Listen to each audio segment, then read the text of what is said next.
Olá pessoal, nesse vídeo eu vou tratar de uma síntese, uma resenha de um vídeo exposto ali pelo André Chevitarese, que é uma live que ele fala sobre como o cristianismo mudou o mundo antigo, entre o bem e o mal. Então, vou destacar alguns pontos que ele colocou ali, né? Então, ele vai tratar do Apocalipse de Paulo, que é um texto ali do século IV, que ele mostra a ascensão de Paulo aos céus, levado por anjos, né? Mostra assim uma viagem em que o apóstolo Paulo é levado aos infernos dos mortos, né? É uma história que se aproxima muito do inferno de Dante de Alighieri, mostrando os diversos níveis que existiriam ali no inferno e as punições e diferentes torturas, né, que cada alma estaria submetida em função dos pecados cometidos aqui na Terra, né? Então, Steve Tarese chama a atenção que toda essa literatura, né, ela é uma literatura que é sempre lida de uma maneira bastante pesada, né? A comédia, como a Divina Comédia de Dante, ela não é um texto para ser lido para gargalhada, né? Ele é um texto muito pesado. É o mesmo sentimento que perpassa esse Apocalipse de Paulo, né? Então ele vai descrever ali 4 pessoas condenadas ali às torturas nos infernos, né? No capítulo 35 ele fala de um velhinho que foi arrastado por anjos que emergiam de um rio de fogo, né? Então esse velhinho teria sido um bispo que não viveu na santidade esperada exigida para o cargo do bispo, estaria sendo punido, né? Capítulo 39 mostra homens e mulheres vermelhos como sangue, que eles estariam sendo punidos por praticarem os costumes de Sodoma e Gomorra, né? Em que homem se unia a homem, mulher se unia a mulher. Capítulo 41, ele mostra um poço com um odor pútrido, e outras descrições lá, que é uma punição daqueles que negam que Jesus veio na carne, que é nascido de virgem. No capítulo 42, ele mostra homens e mulheres que choram e rangem os dentes por terem se negado a ressurreição de Jesus. Então, esses temas que são tratados aí para esses 4 exemplos, né, tem outros, né, eles tratam sempre de temas que são centrais e caros para a ortodoxia, né? Primeiro, a questão da hierarquia, né, quando trata o papel do bispo, né? Ou seja, sacerdotes e bispos, eles têm um papel central nessa hierarquização que já está formada praticamente aí no século IV, e uma hierarquização que não tinha o mesmo grau de desenvolvimento no século I, na época de Jesus, né? Ele não parece se ocupar dessas questões. Então você pega textos como de Inácio de Antioquia, na Síria, bispo de Antioquia, na segunda metade do século I e que vai morrer em 110, início do século II, né? O bispo Inácio de Antioquia, ele escreveu cartas a diferentes comunidades cristãs, né? Nesse percurso aí que ele é levado a Roma para ser martirizado em Roma. Algumas dessas cartas do Inácio de Antioquia foram escritas aí por volta de 100, 110, elas conseguem ser ainda mais antigas que alguns textos do Novo Testamento. O texto mais antigo, mais recente, né, vamos dizer assim, do Novo Testamento é a segunda carta de Pedro, que teria sido escrita aí por volta de 130, 140. Então já é depois até do Inácio de Antioquia. Essas são as datações mais consensuais, tá? Então, são cartas bastante antigas. E ali o Inácio de Antioquia, quando escreve aos esmirnenses, ele fala do papel dos bispos, né? Seguia todos os bispos como Jesus segue o Pai. E fala de presbíteros e diáconos. Então, essa hierarquização já aparece bem clara ali em Inácio de Antioquia, já coloca a questão dessa nova formatação da igreja, né? Então, o Chevitarese destaca que o Novo Testamento, né, que é uma criação do século IV, né, que aí realmente o momento em que todas essas cartas vão ser montadas em códices, formando o que a gente conhece no Novo Testamento, isso vai aparecer no século IV. Até então, os textos estão dispersos, né? Então, você vai ter um paralelo dessa literatura do Novo Testamento com o Antigo Testamento. Então você vê os evangelhos, tem um papel central, tal como o Pentateuco. Você tem os livros históricos, que Atos dos Apóstolos vai cumprir esse papel, vai falar um pouco sobre a história. E você tem os livros dos profetas, né, que vai aparecer ali, né, nos textos de Apocalipse, né? Então, Atos dos Apóstolos estaria entre os livros históricos. Ele segue uma forma de se fazer história que era a forma de fazer histórica da época, né? Misturando muitos fatos históricos com eventos lendários trazidos aí pela tradição oral e que são incorporados ao texto. Tá? E ali, segundo Chevetarese, Atos dos Apóstolos já começa a delinear esse processo de hierarquização. Então, ele coloca uma datação de Atos dos Apóstolos em 110 e 120, usando a datação do Jesus Seminar, né, do John Crossan. Né? O Chevetarese tem muita influência do John Crossan. Né? Essa datação de 120 para Atos dos Apóstolos, ela não é consensual, tá? Não é consensual. Tem um livro do Rethinking the Dates of the New Testament, tá? Do Bernier, né? Que ele vai mostrar, do Jonathan Bernier, ele vai mostrar que a datação de Atos dos Apóstolos, majoritária, ele vai colocar essa data de 120 também, como alguns, mas alguns poucos, né? Majoritariamente está entre 80 e 95, tá?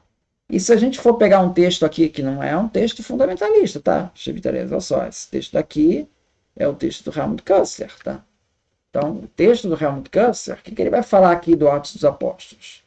Lucas, autor do terceiro evangelho e do Novo Testamento e dos Atos dos Apóstolos, pertence à terceira geração de cristianismo. Ele dificilmente foi testemunho ocular dos eventos, que descreve e, por certo, não foi companheiro da viagem e colaborador de Paulo. Não há dúvida de que precisou recorrer a fontes escritas, principalmente o Evangelho de Marcos e Q, para compor o seu evangelho. Pô, então, 120, tu tá usando evangelho de quê? Então não foi 120, né? Se ele está dizendo que é o mesmo autor do evangelho de Lucas, pô, Lucas está aí nos anos 80, 90. Então, Atos não vai ser muito diferente disso. Atos vai ser uma datação próxima do evangelho de Lucas. Quem está falando aqui não é um fundamentalista, tá? É o Helmut Kessler. Então, o Chevetarese coloca uma datação de 120 como se fosse assim. Se você discordar, você é fundamentalista. Helmut Kessler, tá? Jonathan Bernier é outro. Também ele vai desenvolver uma tese até anterior, até 70, do Atos dos Apóstolos. Mas não estou nem falando de Jonathan Bernier, estou falando do Helmut Kessler. Bom, então, essa datação do Chevetarese, ela pode ser problematizada, tá? A gente não pode assumir o Jesus Seminar como dogma absoluto da história, porque não existe dogma em história, tá? Bom, aí mas vamos entender a concepção de Chevetarese, né? Atos dos Apóstolos escrito em 120, mais ou menos até depois do Inácio de Antioquia. Atos foi escrito até depois de Inácio, na perspectiva de Chevetarese. Então, segundo ele, então, existe um descompasso entre essa literatura do século II e a literatura dos evangelhos. Evangelhos foram escritos ali nos anos 80, 90. Tá? Segundo Chevetarese, aí concordamos aí nesse ponto.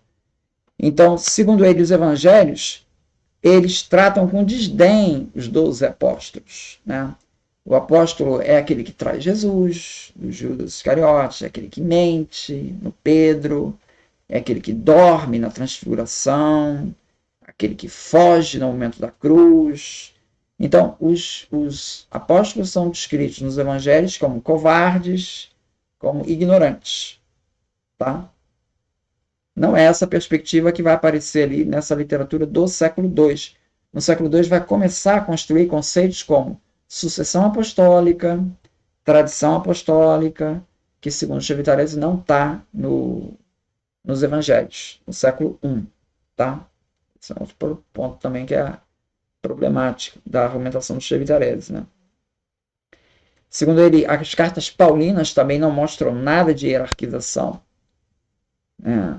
E tampouco dá destaque aos 12 apóstolos, né? Então, 12 apóstolos nos evangelhos, nas cartas paulinas, estão prejudicados, né? Eles vão aparecer com mais destaque no Atos dos Apóstolos, que já começa o século II, Chevitarese, Inácio, que é aí que já começa a desenvolver a doutrina da sucessão apostólica, tá? Então, outro ponto que ele destaca é a questão, então, você tem Atos dos Apóstolos enfatizando a hierarquização da igreja. Então, a assembleia perde valor, os carismas perdem valor, não são mais, os profetas perdem valor. Agora é o bispo que fala, é a autoridade eclesial que fala, né? Só que Atos dos Apóstolos fala dos dons de línguas, fala de Pentecostes, né? Então, se você está com o texto 2, do século II, querendo enfatizar o poder da hierarquia, do bispo, contra a Assembleia, para que tu vai colocar um episódio lá do Pentecostes? Explica aí. Que é puro carisma aquilo. Não bate, né? O autor está colocando aquilo ali, não está bem dentro do script, né? Então, tem alguns furos aí na argumentação do Chevitarese, né? Bom, então, ele fala então que a partir do século II, você já tem uma hierarquização mais consolidada, em que o poder já começa a ficar na mão do bispo, e não mais da Assembleia, que é esvaziada, tá? E ali, já para o século IV, Apocalipse de Paulo, né, já vai falar, mas esse é um movimento que já, segundo Chevitarese, já começa ali na hierarquização, no século II. Você já começa a ter uma gradação de valores, gradação entre quem está do lado da ortodoxia e quem está contra. Então, é uma luta entre o bem e o mal. Então, essa polarização, ela vai surgir, ela não está presente lá no século I, ela vai surgir quando há essa ortodoxia, que aí ela vai demonizar os próprios irmãos cristãos, né? Irineu, quando escreve contra heresias, ele não está rebatendo pagão, ele está rebatendo cristão e está demonizando esses caras. Então, demonizando o opositor como alguém que está ligado ao demônio, né? Então, essa dicotomia entre bem e mal, ela vai aparecer nas punições detalhadas ali no Apocalipse de Paulo, né? Quem for contra aqueles dogmas centrais para essa ortodoxia vai sofrer a punição eterna nos infernos, né? E assim todos os que se enquadram nas heresias, ou seja, tudo aquilo que se afasta da ortodoxia. Então aí vão docetas, marcionitas, arianistas, aí vai uma sequência de hereges, né? Então, essa autoproclamada ortodoxia cristã, ela chega no poder, então, ali no século IV, com Constantino, e passa a exercer esse poder contra os hereges. Então, esse destino dos hereges acaba se refletindo nesses textos como Apocalipse de Paulo, em que as punições são descritas com mais riqueza de detalhes, né? Então, várias metáforas que a gente conhece hoje dos infernos, ela vem desse Apocalipse de Paulo, né? Rio de fogo, coisas desse tipo, tá? E aí o Chevitarese termina então falando que o próprio conceito de heresia, ele é um conceito que no seu início, lá quem usa primeiro essa palavra é o Joséfo, né? Nos textos lá na Antiguidade Judaica, que ele identifica 4 seitas judaicas, né? Os saduceus, os fariseus, os essênios, os zelotes. Então, essas hereses, né? Essas seitas não têm caráter pejorativo, são 4 movimentos dentro do judaísmo. Ali no século II em diante, a palavra heresia já é retomada com um conceito já pejorativo. Tá? E aí o Chevitarese mostra esse contrassenso de que ainda hoje cristãos dirigem condenações a outros cristãos chamando de herege. Na verdade, eles estão reverberando uma nomenclatura que começa a ser construída ali no século II, quando a hierarquização da igreja é instituída. Então, esses são os principais pontos que eu queria destacar desse texto do Chevitarese. E é isso. Muito obrigado, então.